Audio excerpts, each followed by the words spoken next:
Hi, and welcome to the Amadeus Travel Tech Talk podcast.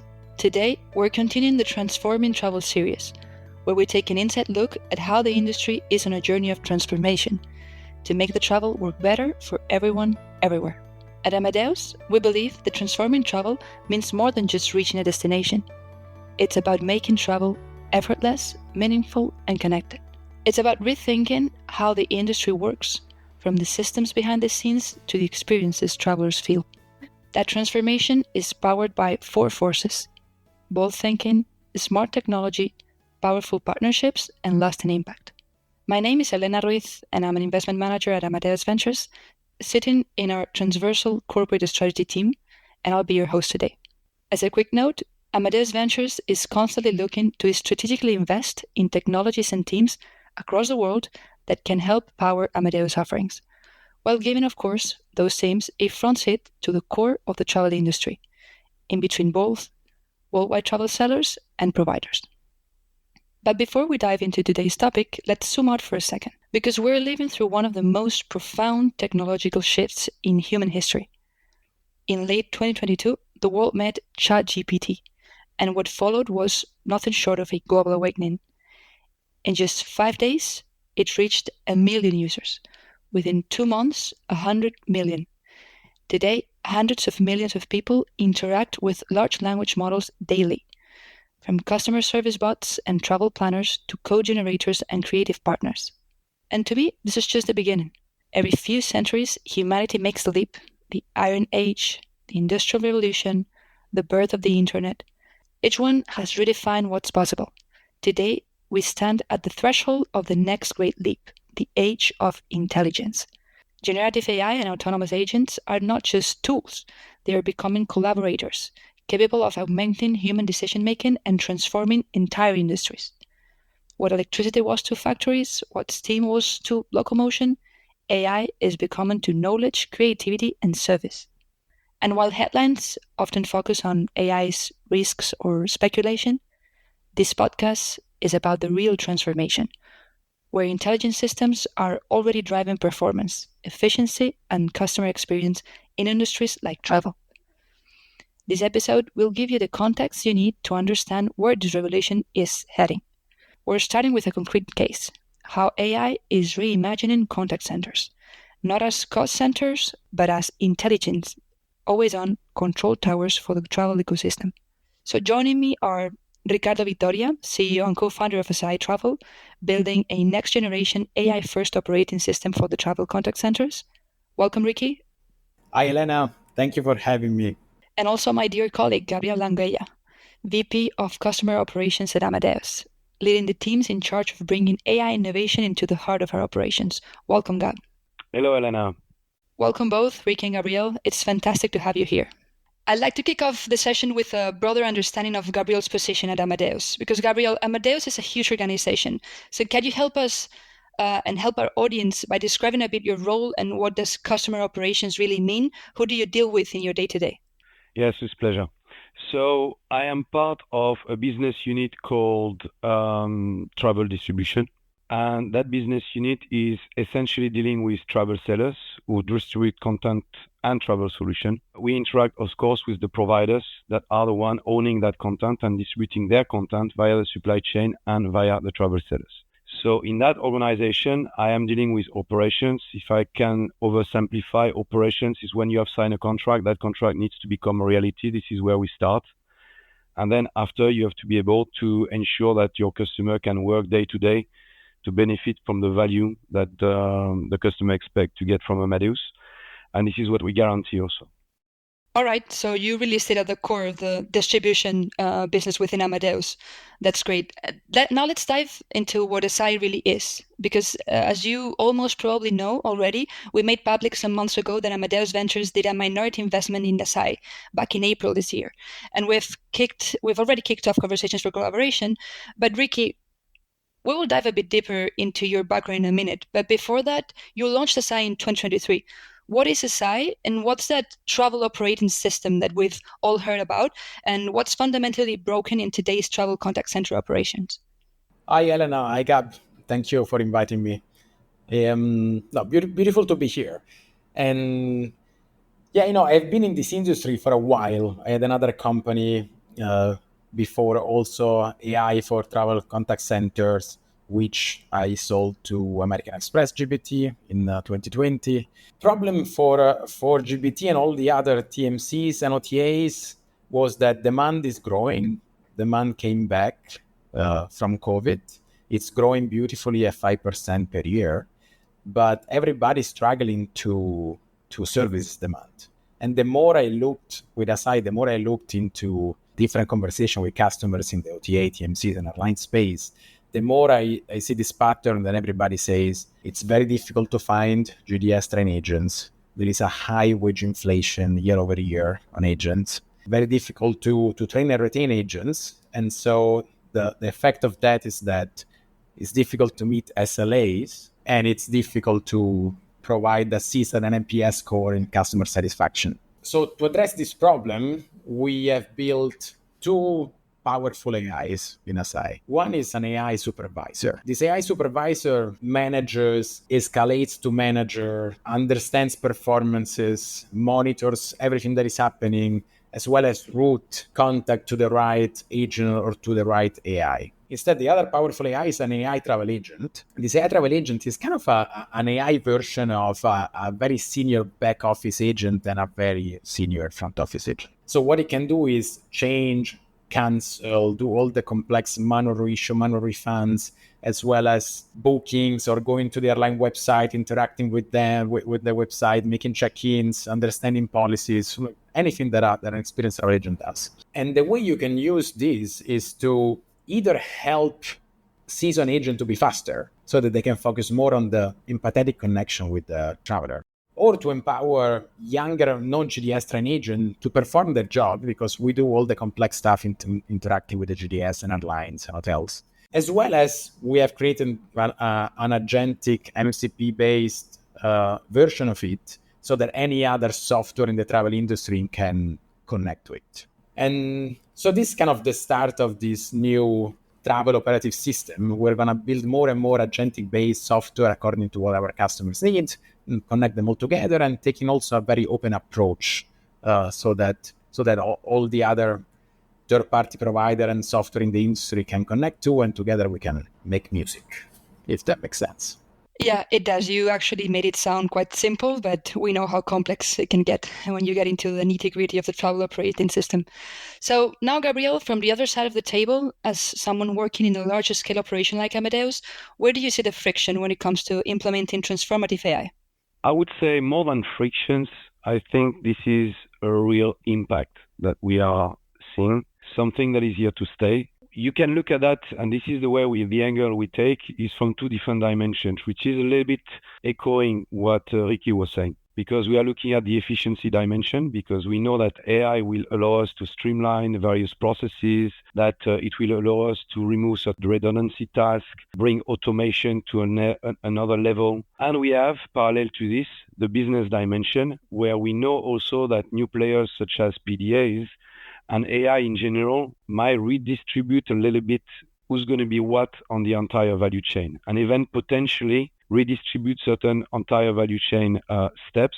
So AI is clearly something that where we pay a lot of attention. And again, really from these two angles on travel distribution, trying to see what does that mean for our day-to-day, and also what does that mean from a business point of view. That's the angle we take. All right. Now, Ricky, I'm always excited about interviewing serial entrepreneurs with previous exits, and your background is quite impressive. You were already mentioning about it, but you sold your previous company called 30 Seconds to Fly and became head of AI at Amex GBT. Can you tell us a bit more about that initial company, and also why did you choose to build again? Maybe even what gap did you see that was still unsolved even after all that insider experience that you had? Why I decided to build again? Well, I wasn't thinking to go back to travel. Travel is an industry I deeply love, but I also felt back then, after selling 30 Seconds to Fly, that the industry is very complex, very fragmented, full of edge cases. And based on the technology that we had available before, it was difficult to deliver to all the wishes that everybody had in the industry. So I was thinking to do something else in a different industry. But then, as you said, in 2022, LLMs came out. And that changed the whole game. Finally, all our wildest dreams became possible.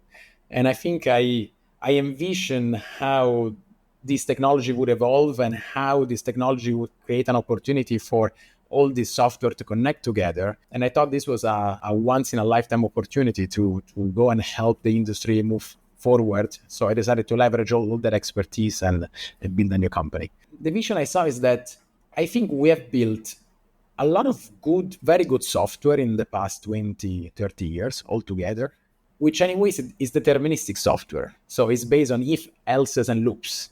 So this works very well for a lot of happy paths, but the industry is full of edge cases. And so a lot of time we go into, a stuck situation.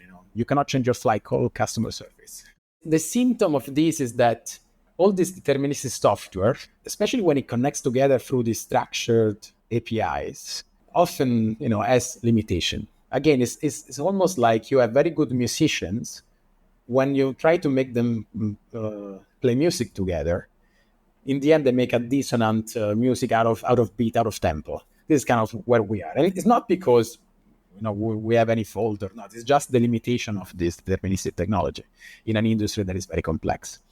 And I think for the first time, we have an opportunity with agentic software to revolutionize this. So what I see in the industry is that we're going to start having agentic-based systems in a lot of the building blocks of the travel tech industry, or at least a hybrid approach, like augmenting existing system with some additional intelligence and additional cognitive power. And when this system becomes smarter and we make them talk together like a conversation between humans, similar, like, if you put agents from different companies and different parts of the organization talking together, they will do the same. They will talk with each other. And then they will solve all these complex situations that would create a bug or an issue or a dissonant experience. And I think it's especially interesting, not only when you have in the same entity, like a TMC or OTA or an airline, all this software talking together in a smart, flexible way, but also when you start having different entities talking together in this smart, flexible conversation. So, for example, you have a corporate having an agentic conversation with a TMC. The TMC is an agentic conversation with the GDS or with the hotels and airlines. And anything that is very complex gets solved.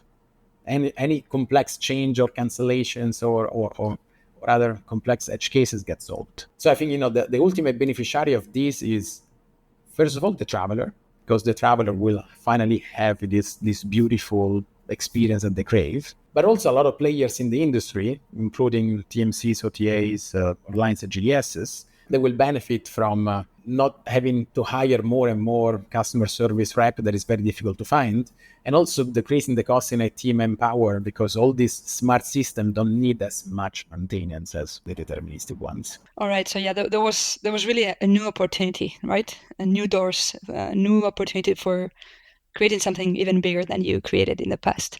But now again, with you, the question, you walk away from a major role at Amex GBT, which was, by the way, quite a bold move. What was the tipping point for you? Do you think it's just harder to build meaningful innovation within a big corporation? Good question. I think it was threefold. Like, on one end, yes, as you said, I love building, and in a corporation, building is slower. This is normal. A corporation needs to defend all the integrity and the safety of a high multiplicity of customers. So of course it needs to be slow to make sure this is protected. A startup can bend rules, can risk more because it has a smaller customer base. As well, the startup is smaller, so all the brains like everything is connected in a lower amount of brains, so everything gets faster. So I would say in a startup, building innovation goes at least at 10x faster than a corporation. So yeah, I love to build. I love to build companies. I love to build products, and naturally, I go back to building in a smaller organization. But yeah, I think it was also threefold. As I said before, the second reason I thought this was a once in a lifetime opportunity to reinvent the industry. And I think I had a lot of experience there, so I wanted to contribute. And um, third, I would say I had a dream of a new company culture, which I've been kind of cooking for the previous 5 to 7 years.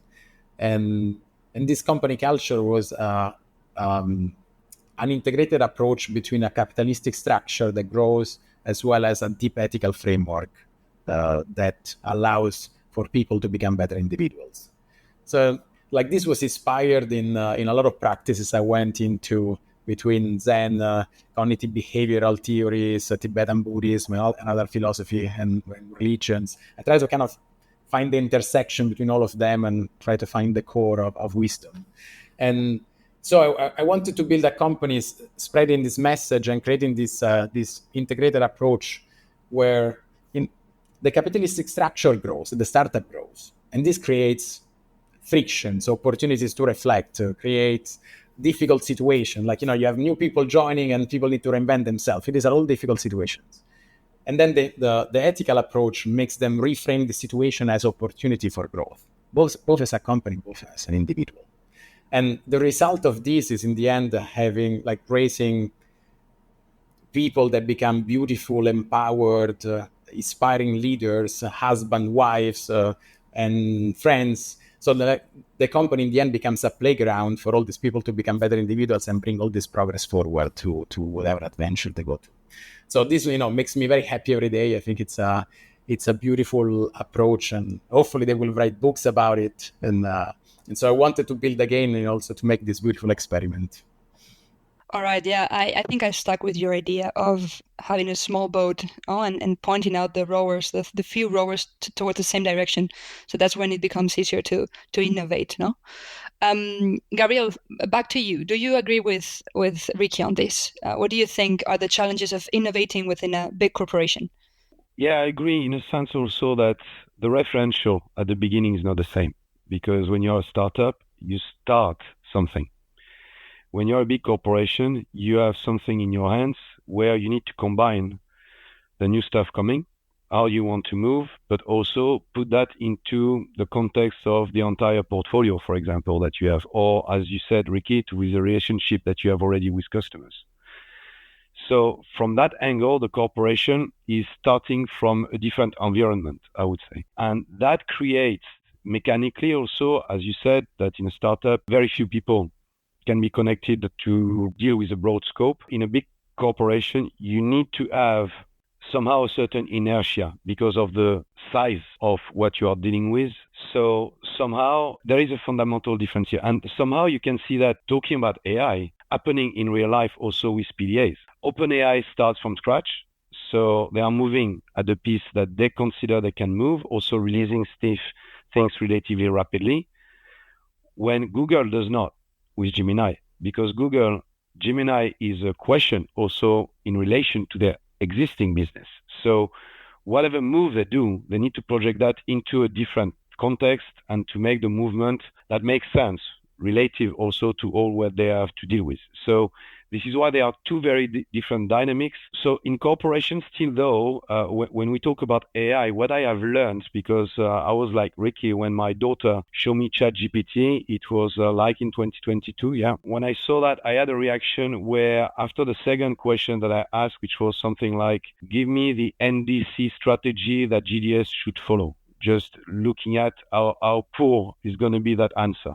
And I had the answer, and then I thought to myself, damn God, iRobot and Terminator are arrived, okay, more or less. And I felt like, ooh, this is a new animal. Something is cooking here. So I created immediately an incubation team on my side, just at the beginning to try to understand what was coming, because that was not obvious. This is a different thing compared to what we have seen so far. And it comes with a very big dimension of speed that we have never seen before.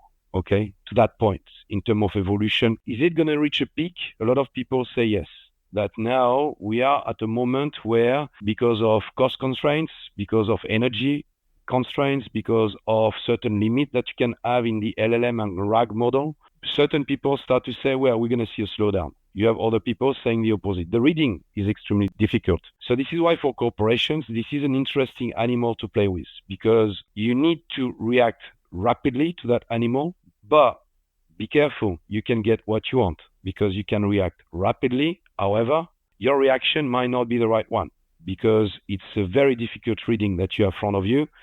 And you might react strongly on something where you learned after with the hard life that it was not the right move. So it's important also not to panic, okay? Because we see a lot of things that are communicated. It's difficult to read, okay? So you need to pay attention to the signals, stay highly connected to what's going on, for sure. One reaction that you must have is what is available, use it. Otherwise, you're going to be behind because this is so powerful that not embracing that technology will become very rapidly a handicap. I heard someone over the weekend, I was listening something on YouTube where someone said, the problem is not that people will lose their job, because to lose your job, it means that the AI must be 100% human capability. Debatable that this is an easy one to do.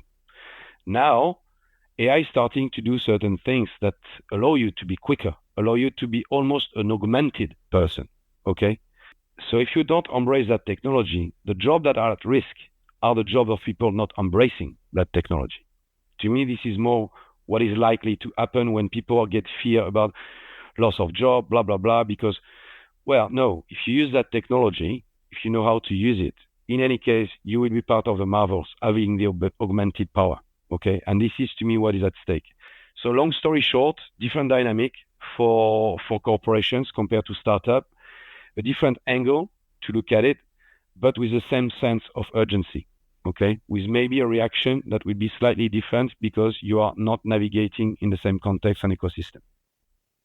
If I may, Gab, I think I really agree with you on the superpowered employee. I think what we're seeing in many industries is the rise of this full stack employee. This employee that can do so much more, like it's not anymore vertical, but it's horizontal because it's empowered by AI to do all the vertical tasks. And I think also in travel, we will land into a full stack agent. You know, you don't have anymore the concierge, the front office agent, the back office agent, et cetera, et cetera.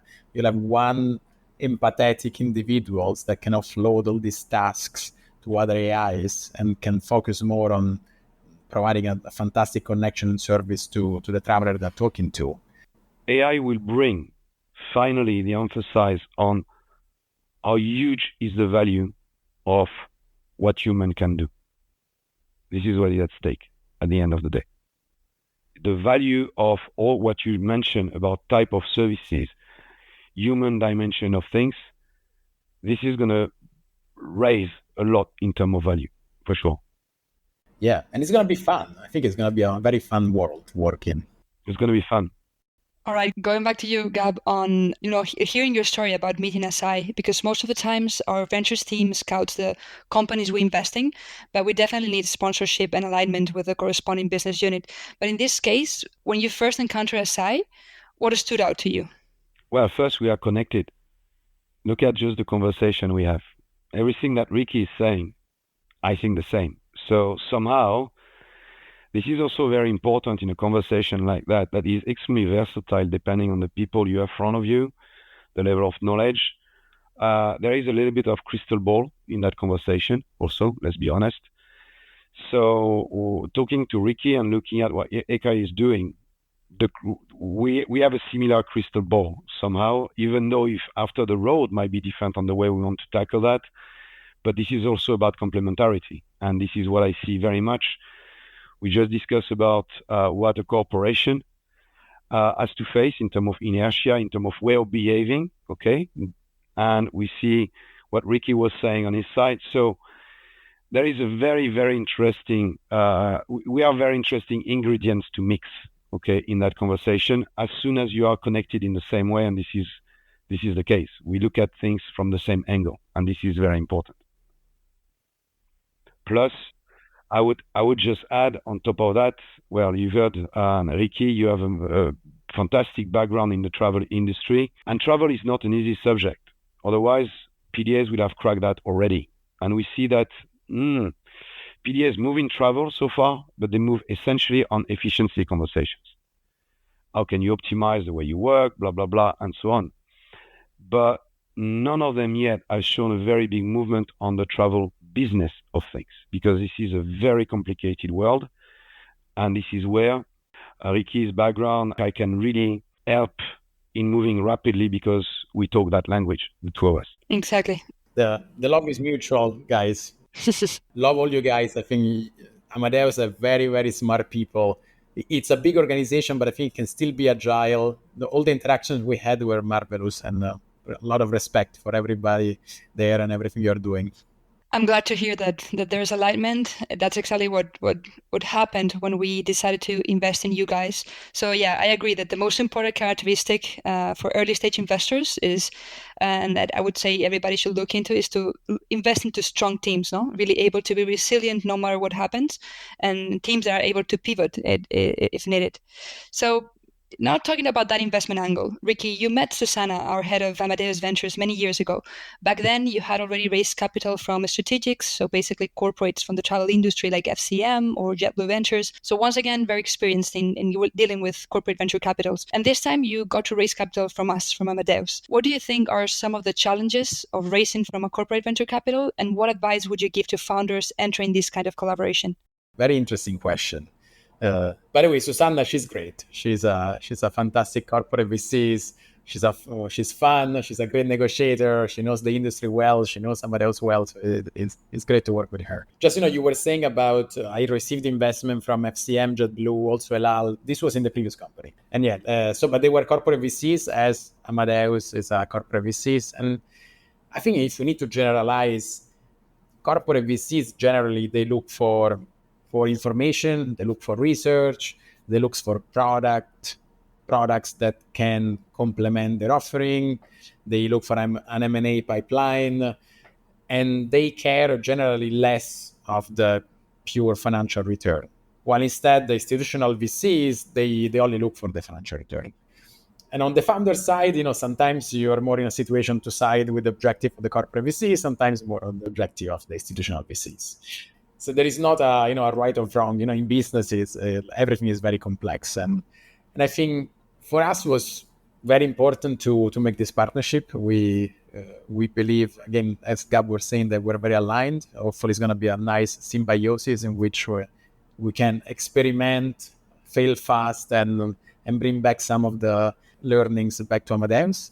And at the same time, we're looking forward to leverage all the network and experience and connectivity that Amadeus has. And then, you were saying challenges to partner with CVCs. I think, it's normal that Amadeus needs to push for getting as much information as possible. And at the same time, the startup needs to be as independent as possible. And then, you land into like a healthy middle ground in here. And I think that's why also it took 1 year to negotiate this deal. It was a long path, and congrats again everybody for all the hard work there. Yeah, so if we need to give advice to anyone else partnering with corporate VCs, I would say no, take your time, because there is a healthy middle ground for everybody. Don't rush into anything, and in the end land into this perfect deal that can protect everybody, protect the independence of the startup, any possibility for competition or not, and in the end, forecast all these scenarios and create a good, healthy deal. Yeah. And Gabriel, from your seat, jumping into more of the partnership side of things, because this goes beyond just investment. What was it about Acai that aligned with Amadeus' operational strategy, and how do you envision integrating their technology into the broader ecosystem within Amadeus? Well, when we first met with Ricky, we started to share with each other what we are doing. We've seen that on the SI side, they have moved on the 2 dimensions that I was mentioning earlier, with proof point that they have been successful in on the efficiency angle, how you can automate more, how you can, use AI also to replace you on certain things that are very low value, or that can handle after the relationship with customers, more from a call center point of view.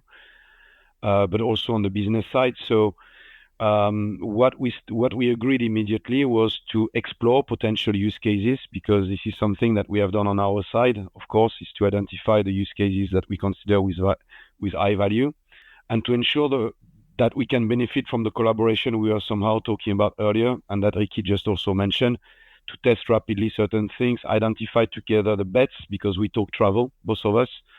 So what are the big bets, in fact, that we should focus on? How we can rapidly probably experience the value we can get out of these bets, if they pay back or if they make sense. And yes, this is to me the big synergy that I see is that we can work together on proof points on AI use cases that will bring us to high value solution before moving to industrialization, because Amadeus is giving that also is the possibility to move at large scale in terms of industrialization. But you better have a certain level of confidence when you press the button, when you're at that stage, because the consequences are important in terms of investment, in terms of movement, momentum that you need to give, because you talk about many markets. And this is where we decide that's going to be great to work together, because we have that complementarity that I was mentioning earlier, and we are already going to explore use cases. All right. So now this is my favorite part of the session, when we talk about the vision, not only where all our efforts are heading to, but also in a broader sense, where do we think AI will take us?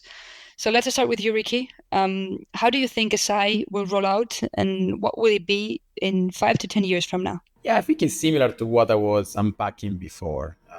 I see an opportunity where a lot of the building blocks of the travel tech infrastructure will start to be rewritten in an agentic mode, or it can be a hybrid of that.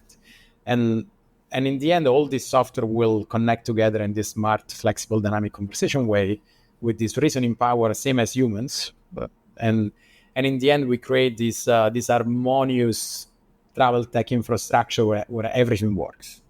And the result is that travel is happy, everything works, and we're going to also decrease operating costs, decrease all the nasty work to manage a software that is too complex, deploying a software that is too complex, or manage the difficult scenarios in travel where we don't have agents to solve those issues. But, it's interesting to say that not all parts of the travel tech infrastructure are actually ripe for disruption with agentic technology. I would say the advantages of agentic technology is that there is cognitive power.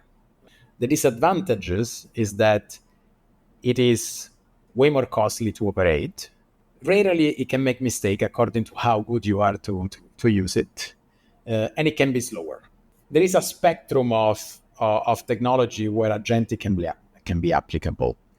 If we make an example on, let's say, back office finance systems, these systems need to be extremely accurate and extremely fast. So I would say deterministic technology here will roll. If I take instead maybe a mid office, here you still need something very accurate and very fast and cost effective. So I would say deterministic technology will be there. But for anything that is edge cases or errors or things that fall out of queues, then you will have a backup agentic mid office that will fix those situations. And for anything instead that is, extremely complex, very fragmented, lots of edge cases, here is where agentic technology gives the best. A manual change or a cancellation, this is very costly to operate. So here agentic is perfect. Interestingly enough, there are a lot of startups that do the agentic booking. They focus on the booking side. And this is a tricky one because, on one hand, yes, agentic can help making a better booking experience. But at the same time, the revenues on a booking, let's say in corporate travel, is what? $4 or $5 is what they build for an automated booking, so an OBT. And if you think agentic technology doing bookings, at the current costs, you would have an electricity cost, an inference cost of $5, $10, $20 for each booking. So who's going to pay for this? So this is kind of maybe a warning, to all the startups out there that do bookings, be very careful of your unit economics because it might not work. Check what is all the distribution, all the pipeline, how the money is flowing to the industry to understand if the agentic booking actually can be scalable or not. So again, not everything is ripe for disruption with agentic, but the more the inference costs will go down, the more data centers we will build, the more these models will be cached and fast, the more things we can build. And it's going to be a very interesting, fun future. Yeah, I agree. Very excited. Let's see what happens. Back to you, Gabriel, with just that big vision perspective on what we're talking about. We are already seeing the impact of AI across industries, but do you envision a bigger disruption due to AI? I would say the very first one to me has been really the arrival of the PDAs that are ChatGPT or Gemini that I was mentioning, or Perplexity. These animals brings already a significant disruption. And the way I like to look at it is AI will bring certain evolution, certain disruption, and revolution. We try to look at it from that angle. So, for example, talking about agentic,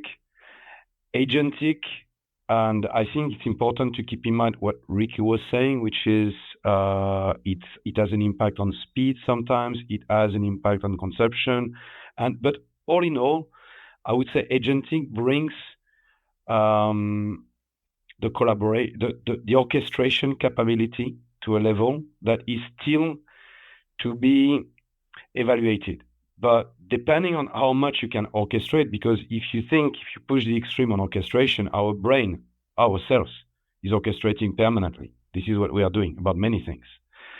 So agentic is as a connective dimension, meaning that you never know how far that can evolve. That's to me a little bit of a question, where agentic can move from one of the three, can be an evolution.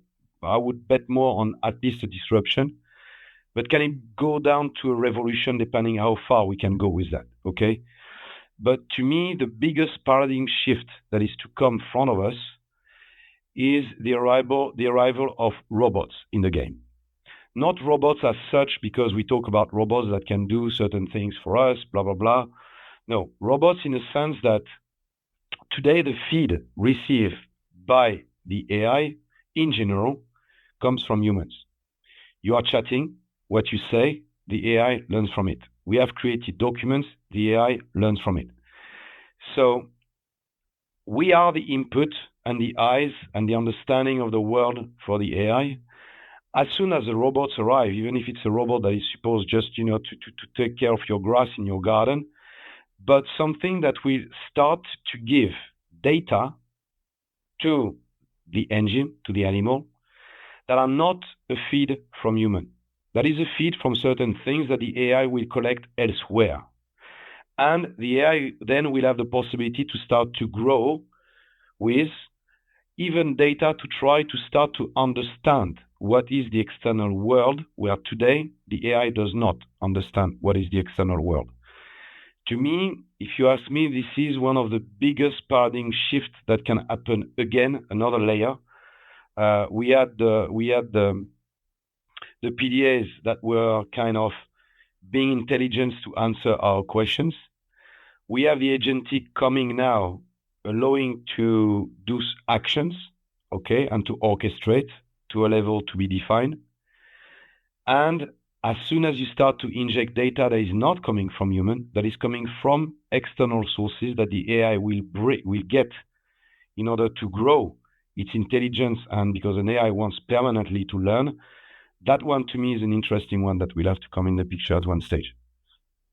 All right. So thank you both. That was a very, very interesting conversation. That's a wrap for today's episode. Hope you all enjoyed and got inspired by this conversation. Ricky, Gabriel, thank you both for your insights. Now we know, one, AI is no longer theoretical in travel. It's operating and it's at the core of the travel industry. And two, this is just getting started. Startups, the opportunities here for you. Corporation need speed to market. And corps, this is your time to be open-minded and collaborate with the quick ones to make this revolution happen. To our listeners, thank you for listening, and don't forget to subscribe to Amadeus Travel Tech Talk on Spotify or Apple Podcasts, and visit amadeus.com/transformingtravel to learn more about how Amadeus is partnering to shape what's next in travel. Thank you all, and see you soon. Thank you, Elena. Thank you, Elena. Bye-bye.